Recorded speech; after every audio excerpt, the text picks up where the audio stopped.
চরণে পড়ে গেলেন, হে স্বামী, আপনার মতো পতি দেবতা, আপনার মতো সাধুকে পেয়েও এই সংসার থেকে জীবনে মরণের উদ্ধারের পথ তো আমি জানিনি।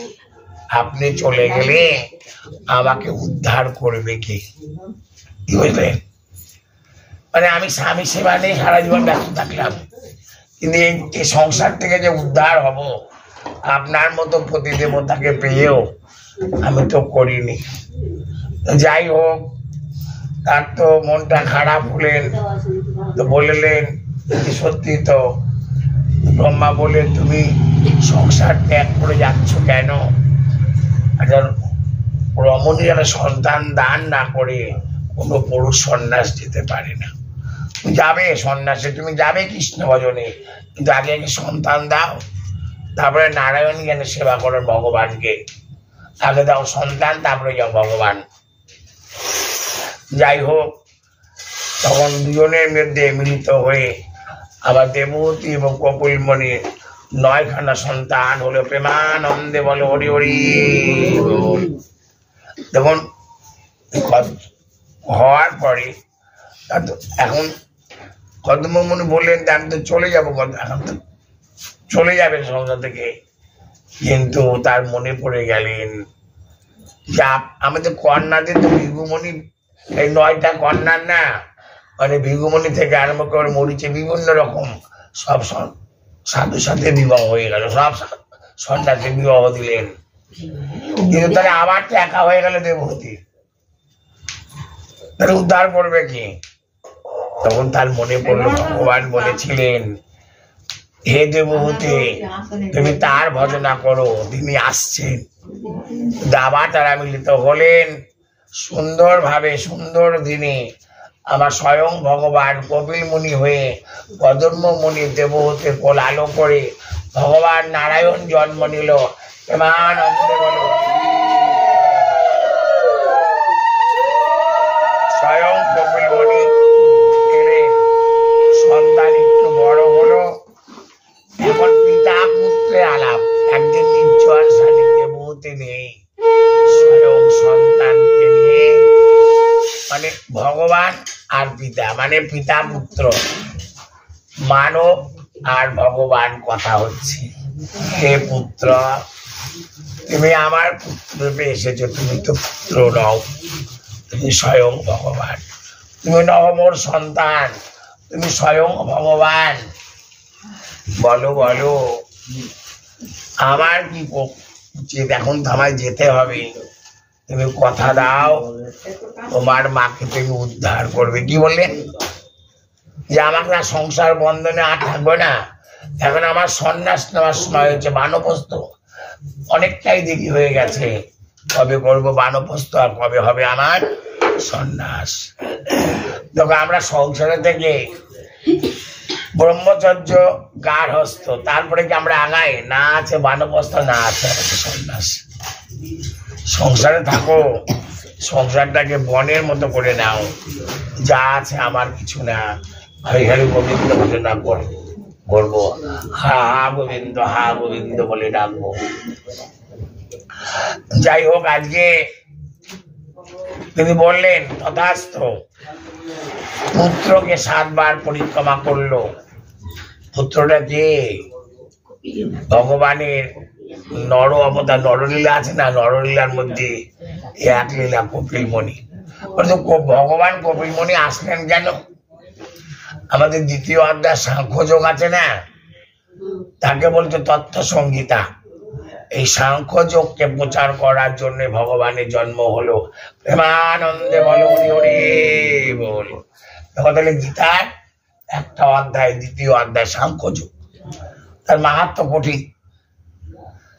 আত্মার মৃত্যু নেই, আত্মা শাশ্বত চিনবে। আত্মাকে জানতে হলে অনেক কিছু জানতে হয়।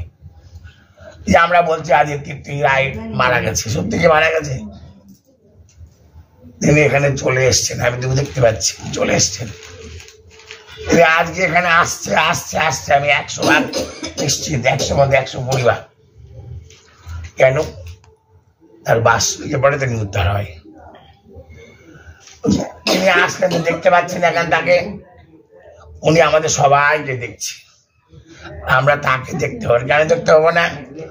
আত্মা কত বড়, এক কেশার্গের অগ্রভাগকে 10,000 ভাগ করলে এক ভাগ আত্মা, এক কেশার্গের অগ্রভাগকে 10 সহস্র ভাগ, কত সহস্র ভাগ? 100 না, 10 সহস্র, মানে 10,000 ভাগের এক ভাগ আত্মা। তাকে কেউ দেখতে পাবে না? দেখতে পারবে, তিনি সবাইকে দেখতে পারবে। তিনি এসছেন, আজকে বলছেন সন্তানকে মাঝখানে রেখে পিতা কদম্বমণি 7 বার পরিক্রমা করল। প্রেমানন্দে বলো হরি হরি বল। হে পুত্র, তুমি কথা দাও তোমার মাতা আমার পত্নী দেবহূতিকে তুমি উদ্ধারের পথ বলে দেবে। বলো তথাস্ত পিতা, তাই হবে। মনে মনে ভগবান তো জানে ওই তত্ত্ব সঙ্গীত আমি মাকে দিয়েই শুরু করবো। এই সাংখ্য যোগের প্রচার কাকে দিয়ে শুরু করবে? যখন যেমন ভগবান শ্রীকৃষ্ণ অর্জুনকে দিয়ে আমাদের সবাইকে দান করেছেন, আর আজকে সেই একই শুধু 2য় অধ্যায় সাংখ্য যুগে প্রচার করার জন্য পিতাকে বিদায় দিল। পিতা বানপ্রস্থে গেল। প্রেমানন্দে বলে হরি হরি বল। বানপ্রস্থে গিয়ে কৃষ্ণ ভজন করে, কৃষ্ণ গুণগান করে তিনি কৃষ্ণ নাম নিয়ে বানপ্রস্থে সেই গোলক বৈকুণ্ঠ প্রাপ্ত হলো। প্রেমানন্দে বলে হরি হরি। বাবার পুত্রের অনেক কথা আমরা বাদ দিলাম, যেহেতু তারা উড়া আছে। এখন মার ছেলের কথা। সন্তানকে তো যেভাবে স্বামীকে সেবা দিতেন, আজকে সন্তানকে সেবা দিচ্ছেন। দিদি দিদি একদিন পুত্র সামনে গিয়ে মা বলছে, হে পুত্র, নও তুমি মোর সন্তান, তুমি স্বয়ং ভগবান। শঙ্খ চক্র গদা পদ্ম ধরি তুমি নারায়ণ, তুমি স্বয়ং ভগবান। বলো বলো, এই তোমার এই মায়া, এই সংসারের এই মায়া তুমি দিয়েছ, এই মায়ার বন্ধন তুমি দিয়েছ। বলো বলো, আমার এই মায়া কাটবে কিসে? ছেলের কাছে মা হাত জোড়ে কাঁদছে আর বলছে, এই জগতের মায়াকে দেয়, গোবিন্দ দেয়, তুমি এই সংসার মায়ার কাটানোর পথ আমাকে বলে দাও। বলো আমার উদ্ধার হবে কিসে? আমি কিভাবে উদ্ধার হবো তুমি বলো? আমার এই আত্মা। বললো মা, আত্মা শাশ্বত চিন্ময়, আত্মার জন্ম নেই, আত্মার মৃত্যু নেই। যে জন মরেছে আর যে জন মরে, পণ্ডিত নাই করে শোক তাহাদের তরে। পণ্ডিত জানে আত্মার জন্ম হয় না, আত্মার মৃত্যু হয় না। আত্মাকে অস্ত্রে কাটা যায় না, আত্মাকে জলে ভিজানো যায় না, রোদে শুকানো যায় না, আত্মাকে অস্ত্রেও কাটা যায় না। যখন জীর্ণ বস্ত্র যখন পুরাতন হয়ে যায়, তাকে ত্যাগ করে যে নতুন বস্ত্র পরে মা, আমরাও তাই যাবে। তাহলে আমাদের তৃপ্তি রায় ওই দেহটার মধ্যে আর থাকতে পারছিল না, তাই 1 বছর আগে সেই দেহটাকে ত্যাগ করে তিনি নবদেহ পেয়ে চলে গেল। তাই তো আমাদের ক্ষেত্রে একই। যার যেমন ভাবনা, যে যেমন মৃত্যুকালে ভাববে তার তেমন জন্ম হবে। এখানে বললেন পথ জপ করো, পথ করো, মরণের পথ করো। মরার পথটা রাখতে হবে, মরে যাবো কোথায়, তার পথ জন্যই তো হরি কথা। আজকে বললো, প্রথমে বললেন কি করবে? বললো মা সাধু সঙ্গ করো। প্রথম কথা কি বললেন? আত্মার ব্যাখ্যা হলো, সাংখ্যযোগের কথা বললো। এবার কি বললো? মা সৎ সঙ্গ করো, প্রতিদিন ভাগবত কথা শোনো, ভক্ত সঙ্গে তোমার উদ্ধার হবে। তাহলে এই কপিল মুনি যে স্বয়ং নারায়ণ, ভগবান কাকে কথা দান করছে? মাকে দিয়ে। সৎ সঙ্গ করো, সাধু সঙ্গ করো, আর সাধু সেবা দাও। দেখো, সাধু সেবা, সৎসঙ্গ আর ভাগবত সঙ্গ, তাহলে কি হবে? উদ্ধার হয়ে গোলক বৈকুণ্ঠ যাবে। নিতাই গৌর প্রেমানন্দে হরি হরি বল। একের পর এক, একের পর এক, ঠিক 7 দিন যেমন যেভাবে পরীক্ষিত মহারাজকে সুখদেব গোস্বামী হরি কথা শুনিয়েছিল, মা ছেলের কাছে, ছেলে উঁচু আসনে বসে আছে, আসনে মা নিচু আসনে হাত জোর করে, মানে সন্তান হলো গুরুদেব, মা হলো শিষ্যা। সন্তান বলছে উদ্ধারের কথা, মা এক মনে শুনছে। মা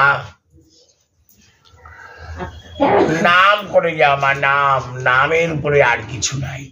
হরের নাম, হরের নাম, হরের নাম, ওই বকে বললাম হরি পারবে তোমাকে একমাত্র উদ্ধার করতে। হরি নাম, সৎসঙ্গ না করলে নাম আসবে না। তখন সাধু সঙ্গে হরিনাম, সৎসঙ্গে হরিনাম, চলে যাবে গোলক বৈকুণ্ঠ ধাম। এখন মাকে বললেন, মা তুমি হরিনাম করো, হরিনাম করো, হরিনাম করো। এই বলে মাকে বিধান দিয়ে তিনি ঈশান কোণের দিকে চলে আসলেন। কোথায়? এই গঙ্গাসাগর। কোথায় আসলেন? গঙ্গাসাগরে এসে মাকে উদ্ধার করলেন। দেবী মা উদ্ধার হয়ে গোলক বৈকুণ্ঠ পেল। প্রেমানন্দে হরি হরি বল। দেখো তাহলে সেই সন্তানই আসল সন্তান, যে বাবা মার উদ্ধারের জন্য পথ করে। তাহলে আজকে সমস্ত পাঠটা দান করলাম। আমরা এখানে যারা এসেছেন তাদের সকলে পিতৃকুল, মাতৃকুল, শ্বশুরকুলে যারা গতবামিত, সবার জন্য এবং সর্বোপরি আজকে আমাদের পিসিমা স্বর্গীয়া তৃপ্তি রায়ের আত্মার উদ্দেশ্যে গোটা পাঠটা দান করলাম। আত্মা যেন গোলক বৈকুণ্ঠে যায়।